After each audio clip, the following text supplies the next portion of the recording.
Previously on Soul Food. The firm realizes your value, and they're willing to step up with a 50% salary increase. I know for a fact Green and Norris sat down with Rick Grant behind your back. Where's Terry? She's in court on another case, but she'll be back soon.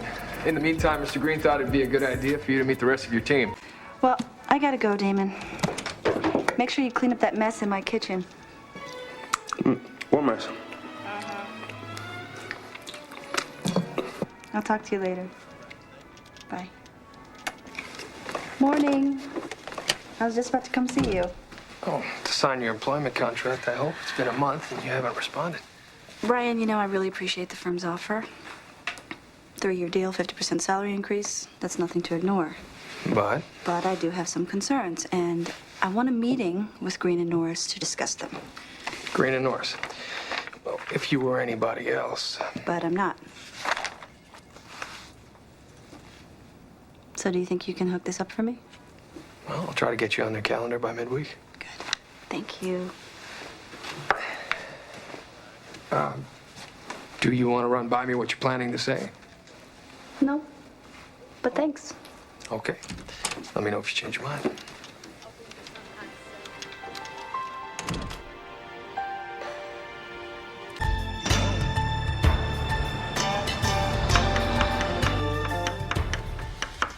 If it'll help you feel more confident, you can still try out your speech on me. I'm fine, Brian. I just need to focus. I heard Rick Grant just withdrew Lamont's tax work from Burnell, Wicker, and Roth.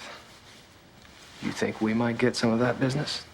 Well, I had dinner with him the other night, and he mentioned sending some more work our way, but he didn't elaborate, and he's not the sort of client you push. Not push. I thought that was like breathing for you. I don't have to push. I do it to make sure I'm treated fairly. I haven't treated you fairly. I didn't say that. Hello, Terry. Mr. Green, Mr. Norris. Terry. Thank you for taking time out of your busy schedules. Not at all.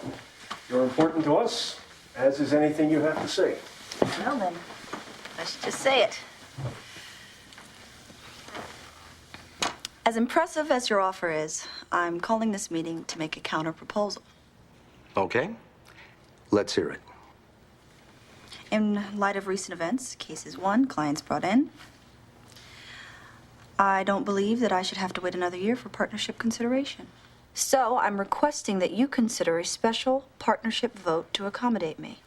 This wouldn't have anything to do with the Deputy General Counsel position Lamond Airways offered you, would it?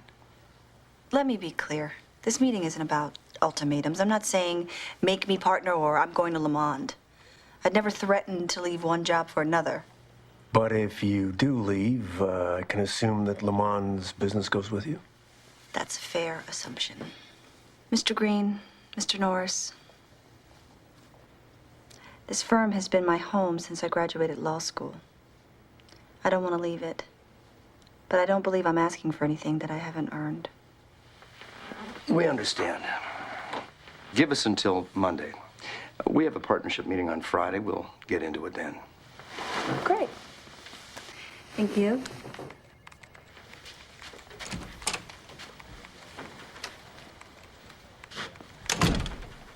I take it you didn't know anything about this little ambush. I had no idea, quite frankly. I assumed she wanted to talk over some of the points of her contract. Well, call every one of her clients on her roster and, starting with Lamond, find out if they're committed to her.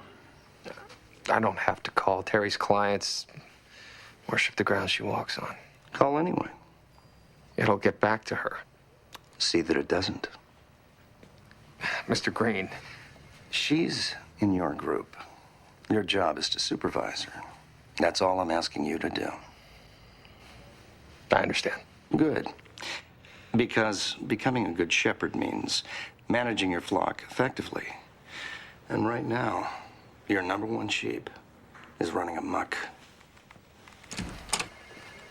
Yes, so anytime I hear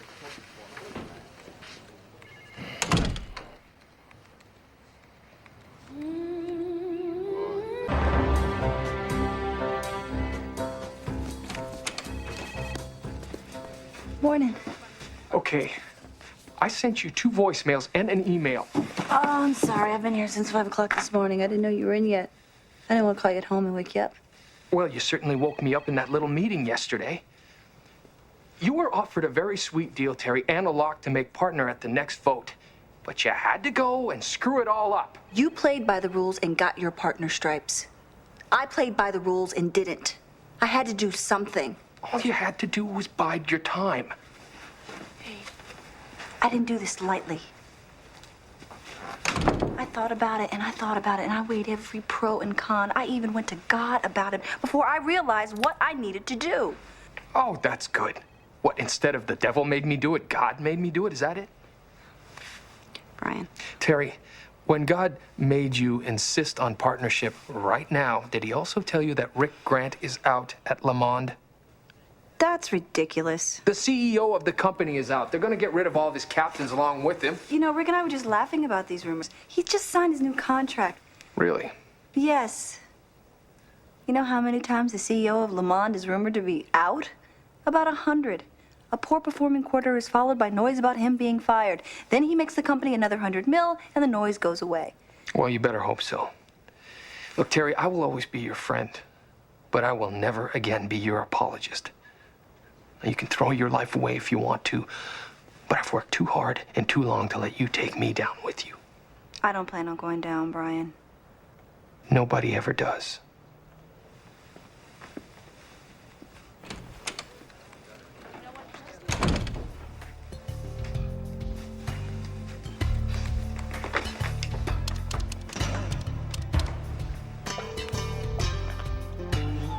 Hey, Josefina, it's T.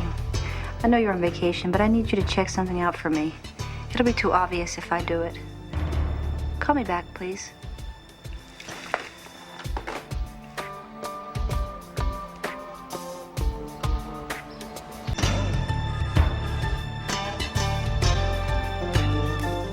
Yes, Terry Joseph for Rick Grant. Yes, please have him return my call. Thank you. Hi, Brian. What's up? Mr. Green and Mr. Norris asked me to confirm that you'll be meeting with them Monday at 3. What's gonna happen in that meeting? You should have signed the contract, Terry. By making a counter, you took the firm's original deal off the table. Well, then they must be preparing a better one. What are you talking about? My original request is still on the table. If they don't make me partner, I am leaving. You don't want to force their hand, Terry. No, Brian, they don't want to force mine. You see, I know my value here, and I'm gonna go out on a limb and say that Green and Norris do too. Well, I guess we'll find out. Monday at 3 o'clock.